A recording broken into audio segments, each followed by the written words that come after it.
Cinema has had extensive serial killer representation. Ever since talkies became a thing, directors have been intrigued by the idea of depicting those who murder for sport. While most of the films to come out of this are low-quality horror flicks, some of the movies made to explore this idea have become classics, garnering the attention of both critics and the public. Two of those films are M and Zodiac. Let me get the obvious out of the way. 76 years separate these two movies. In 1931, the movie industry was so young that there were still directors making silent films. In 1931, Hollywood was still inventing its first movie stars. By 2007, most of the stars of Golden Age Hollywood were dead. By 2007, we had developed and exhausted multiple cinematic movements. Yet these two movies, separated by most of cinema's history, communicate fluently about serial killers, how disruptive they can be for all of society, and how we obsess over them until they are brought to justice.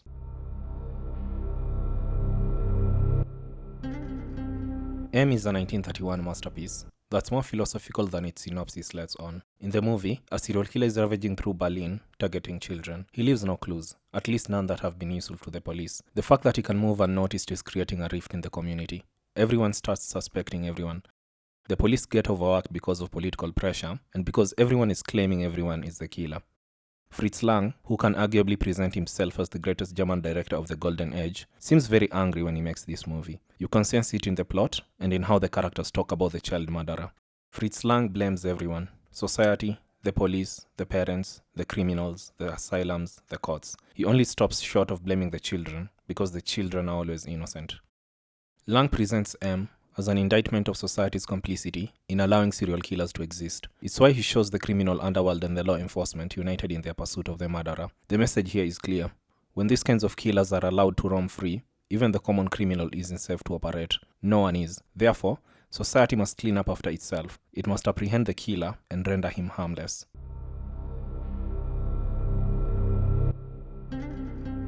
Zodiac is one of the few movies where the setting and its atmosphere feel so real that I forget I'm consuming media. There's an ethereal beauty in the world that David Fincher creates. There's an elusive tangibility that is impossible to explain, which in turn imbues me with a strange nostalgia. And yes, I know, this is San Francisco that's under the Zodiac's terrifying hold. That being said, this is a very special movie to me that, despite its subject matter, is always rewatchable.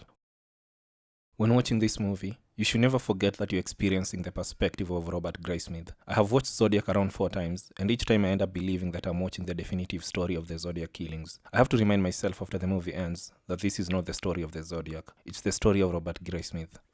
Given that the Zodiac was never caught, it's easy to get seduced by Robert Graysmith's perspective.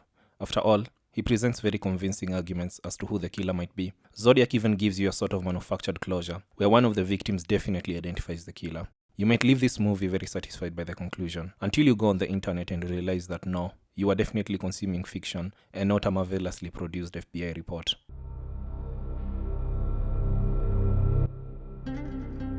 Fritz Lang's anger did not originate in a vacuum. M is inspired by serial killers who had terrorized German cities in the 20s. The biggest candidate is Peter Kürten, also known as the Vampire of Dusseldorf, who was captured in 1930 as the movie was under production. His profile is similar to that of Hans Beckert, the serial killer in M. Both of them enjoy writing to the newspapers regarding their crimes, and both get sexual release from their crimes.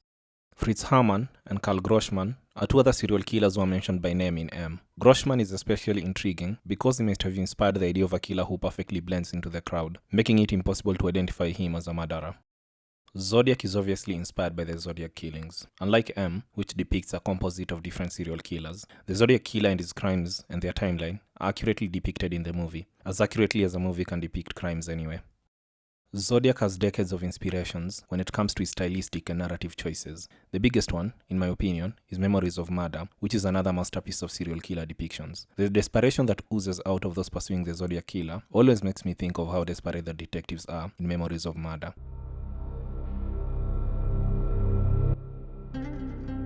Fritz Lang understood serial killers better than the main characters in Zodiac.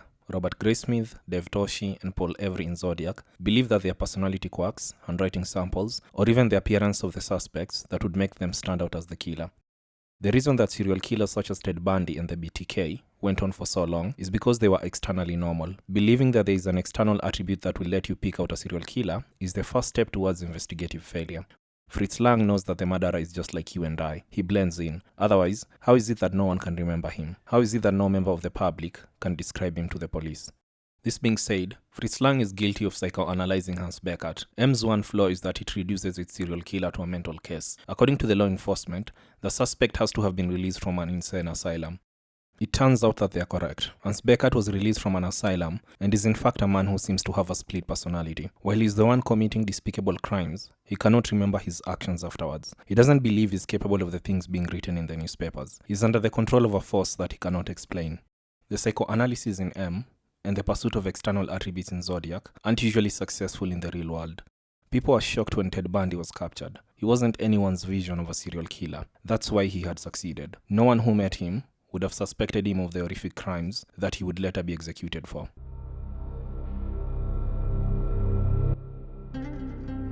One of the reasons that M is a masterpiece is the fact that the criminal underworld pursues Hans Beckert, corners him, captures him, and then, as if parodying the real world, it ends up holding a kangaroo court for him.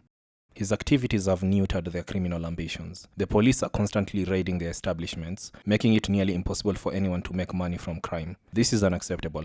A council of the top criminals, the commission if you will, meets and decides that it's best if the criminals take the matter into their own hands.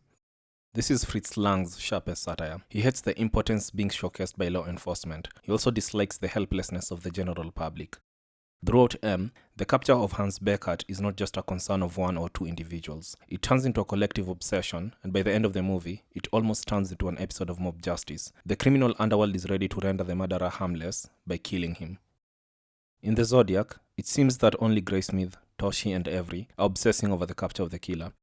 Graysmith and Avery go into the deep end. Avery loses his job, and Graysmith loses his family, all in pursuit of the killer. Toshi has to give up. He accepts that he might never capture the killer. He stops humoring Graysmith's obsessions. This is yet another indicator that we are in Graysmith's world. I know in reality that the Zodiac case was a collective obsession. All serial killer cases usually are. In fact, one of his most notorious ciphers, the 340, was solved in 2020, 51 years since the Zodiac sent it to the newspapers, because we have collectively continued to obsess over this case.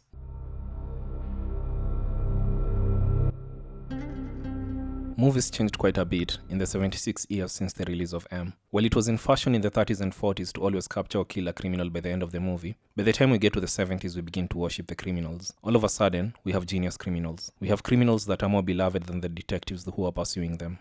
Such a world would have disgusted Fritz Lang, who created M to highlight the incompetence of the public and law enforcement at keeping criminal elements at bay. I would have wanted to see his reaction at the idea of serial killers that have admirers, some willing to marry them, some willing to see beyond their heinous crimes. The Zodiac is released in this strange new world where criminals are worshipped. Although, to be fair, the Zodiac killer is interesting because, unlike other serial killers, he did in fact evade capture. And he also managed to send ciphers that puzzled cryptography experts for decades. He's a mysterious individual whose stories lends itself to macabre glorification. David Fincher, though, doesn't glorify the killer. He does his best with the information that he has. However, compared to M, the characters in Zodiac aren't effusive in their hatred of Zodiac. Graysmith admires Zodiac. He thinks of him as a fascinating subject, a criminal whose capture, through his efforts of course, would bring him unimaginable fame. I don't think for a moment that Graysmith is doing this for the victims. It feels as if he's obsessed with the killer for his own sake. He's not doing this for closure or revenge. He's doing this to look the killer in the eyes.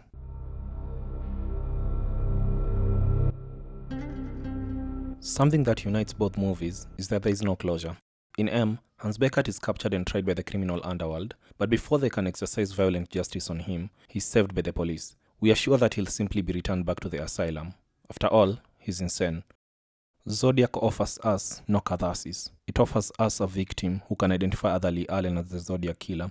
Even if he's the Zodiac, Alan is dead. He was never tried for the crimes. He was never executed for them. He might have been the only suspect to be publicly revealed, but this means nothing to those who might have suffered at his hands.